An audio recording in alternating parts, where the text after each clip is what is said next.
मिल्कीपुर के नतीजे सपा की सोच से बहुत अलग निकले। मिल्कीपुर सीट पर बीजेपी कुंदरकी वाला कमाल दोहराती हुई नजर आई। तो आखिरकार क्या वजह थी कि लोकसभा चुनाव के बाद सपा को झटके पर झटका लग रहा है? अयोध्या में मिली हार का बदला बीजेपी ने मिल्कीपुर में ले लिया। मिल्कीपुर में बीजेपी को बम्पर जीत हासिल हुई है। बीजेपी उम्मीदवार चंद्रभान पासवान जीत गए। मिल्कीपुर में भगवा लहराने के लिए खुद सीएम योगी ने बागडोर संभाली थी और दर्जनों मंत्रियों की ड्यूटी चुनाव प्रचार के लिए यहां लगाई थी, जिसका असर परिणामों में दिख गया। लोकसभा चुनाव के बाद सपा की साइकिल ट्रैक से उतर गई है।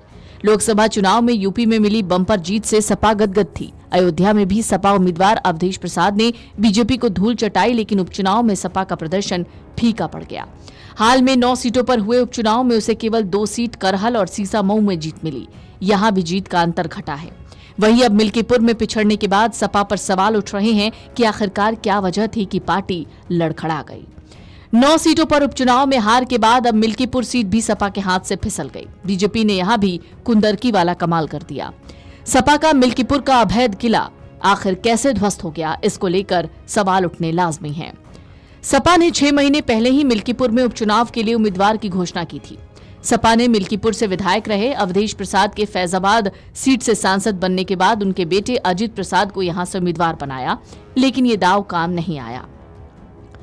सपा के पीछे रहने की वजह अति आत्मविश्वास भी था। मिल्कीपुर सीट पर यहां के सियासी समीकरण के चलते सपा सेफ सीट मानकर चल रही थी। अवधेश प्रसाद के लोकसभा चुनाव जीतने से गदगद सपा ने मिल्कीपुर की कमान सांसद अवधेश प्रसाद को सौंप दी, उनके बेटे को उम्मीदवार बना दिया, लेकिन वो पिता की सीट बचा नहीं पाए। दूसरी ओर बीजेपी ने इस सीट पर चुनाव से पहले ही मोर्चेबंदी शुरू कर दी। सीएम योगी आदित्यनाथ ने इस सीट पर ताबड़तोड़ रैलियां की, कई मंत्रियों को यहां चुनाव प्रचार के लिए मैदान में उतारा।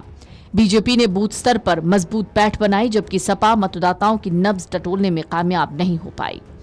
सूत्र कहते हैं समाजवादी पार्टी प्रत्याशी अजित प्रसाद को भी सपा कार्यकर्ताओं का वो समर्थन हासिल नहीं हुआ जो उनके पिता अवधेश प्रसाद ने लोकसभा चुनाव में हासिल किया था।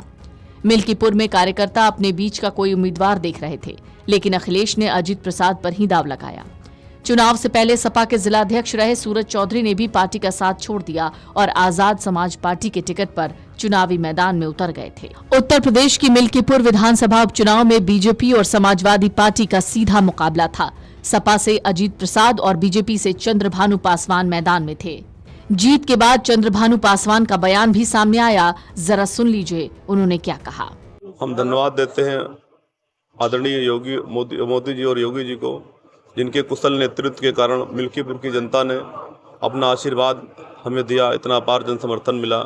हम लोग सरकार द्वारा जो जन कल्याणकारी योजनाएं चलाई जा रही थी उसको जन जन तक पहुंचाने का काम किया।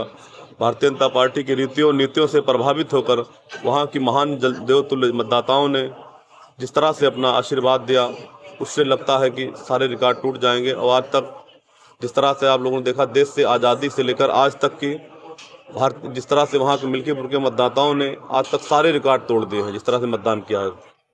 और उसी तरह से क्या रहती है विधायक प्राथमिकता वहाँ की रहेगी शिक्षा विकास में। हम लोग कोई कसर नहीं छोड़ेंगे, चाहे शिक्षा की हो, चाहे सड़क हो, चाहे जो भी मूलभूत सुविधाएं हैं जनता की, उसमें हम लोग कोई कसर नहीं छोड़ेंगे। समाज में खड़े अंतिम पायदान पर खड़े व्यक्ति को हर सुविधा पहुँचाने का काम किया जाएगा। धन्यवाद। वहीं सपा सांसद अवधेश प्रसाद ने हार के बाद मिल्कीपुर उपचुनाव में गड़बड़ी का आरोप लगाया। कहा, मिल्कीपुर विधानसभा उपचुनाव की मतगणना चल रही थी, बीजेपी ने बेईमानी का रिकॉर्ड तोड़ दिया। हमने कई बार चुनाव आयोग के सामने पूरी बात रखी है, लेकिन चुनाव आयोग ने कभी कोई एक्शन नहीं लिया।